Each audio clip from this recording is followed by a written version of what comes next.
Hello, my name is Chelsea Cowan, and this is my interpersonal communication project for Liberty University Human Services 508. Next slide.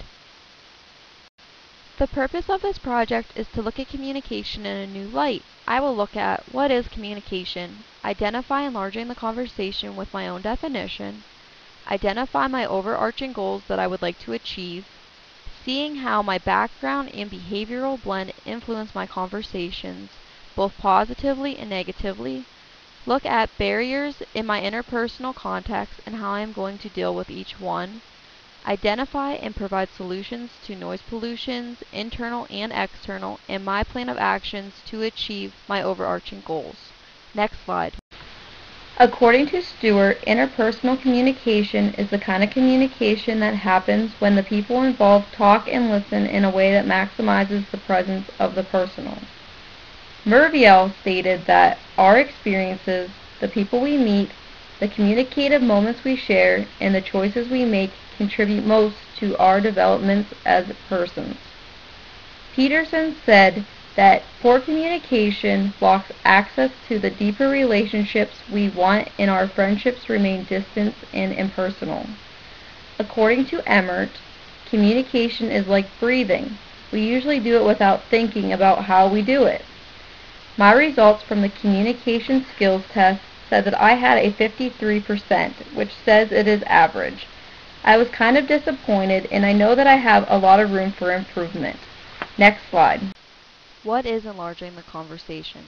Before this class, I would have guessed that the term simply meant that you get involved with a conversation with one or more people, and as they disclose information about themselves, so do you. I have learned that everything we do and say is a reflection of who we are, and as a result, this shapes the relationships that we have with others. My new definition of enlarging the conversation is that there is more than one way to communicate. Many factors determine our conversation, and the meanings and skills we have developed during our lifetime play a huge role in our conversations. We must also look at our strengths and weaknesses during these conversations. Next slide.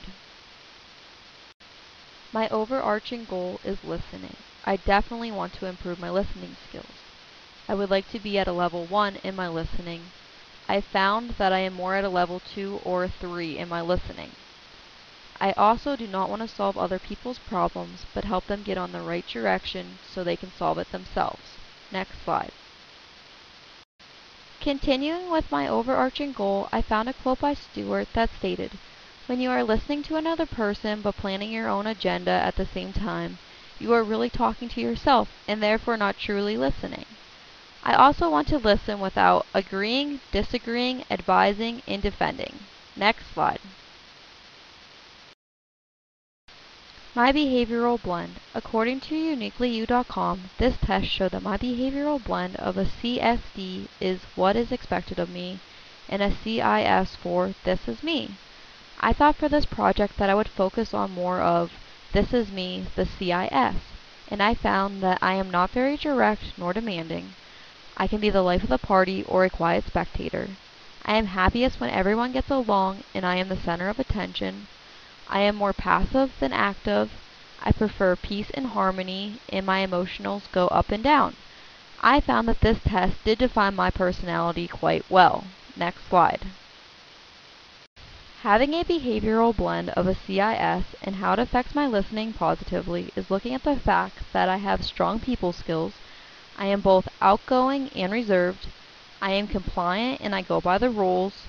I enjoy open conversations with a lot of details in the discussion, and I respond best to people who don't intimidate me. Next slide.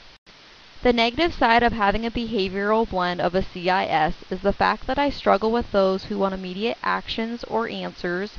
I feel torn and worried about what to do and what not to do at times.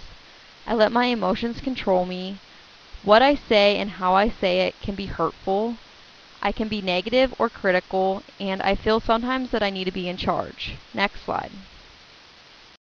There are many potential barriers that can occur when communicating. A few that I found interesting were physical barriers and semantic barriers. Physical barriers include fatigue, having low energy, or daydreaming. A time lag factor is a talker speaks at 200 words per minute and a listener processes at 300 to 500 words per minute. Semantic barriers include having your own meaning to words, filtering them through many factors. Talker uses 500 words, and it is estimated that they have 20 to 30 meanings. An example of this would be hearing what you want to hear and not hearing what's really being communicated, according to Burley Allen.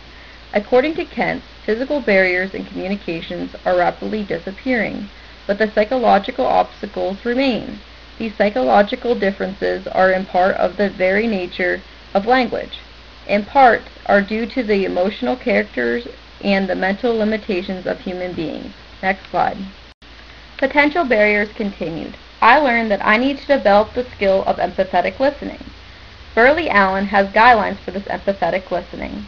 He says, be attentive, be interested in the other person's needs, listen from the okay attitude, don't let the other person honk you, other ways to indicate that you are listening, and have ground rules.